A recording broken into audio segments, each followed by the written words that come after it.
The second schedule of the conduct of elections directs the voter to mark an X in the box opposite the candidate's name. It doesn't provide for any other way of voting. This is a direction. However, we can see that there is a buku panduan issued by the Election Commission, which has some very strange guidelines on what constitutes a valid vote. What do you have to say to that? Okay, basically there are two aspects to this regulation, but not quite regulation, panduan that comes out of the SPR.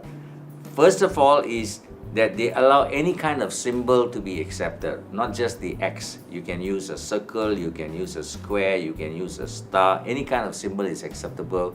And this is covered by a modification of the regulation on what constitutes a valid vote and what defines the intent of the voter.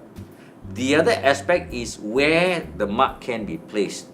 The second schedule is very specific about the mark being placed in the box provided next to the voter's name, on the right hand side of the voter's name. Candidate's name.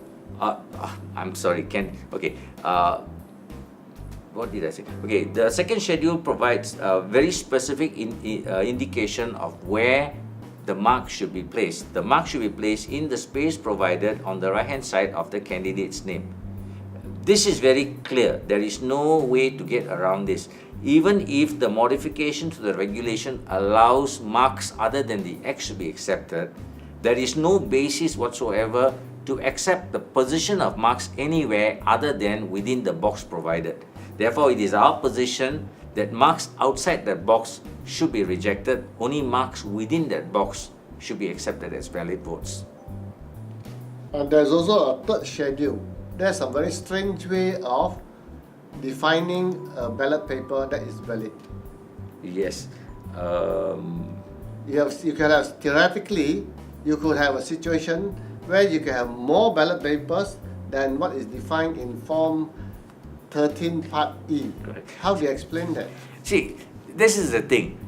The schedule defines the use of the perforation or the chop on the ballot as the basis for rejecting invalid ballots within the box. So the issue here is that the number of ballots inside the ballot box is more than the number that should be there based on our Borang 13. So the provision is that you take out all those ballots which have got the wrong chop or perforation, and then whatever is left, whether it is more or not, whatever is left, you're supposed to carry on with that, which is totally ridiculous.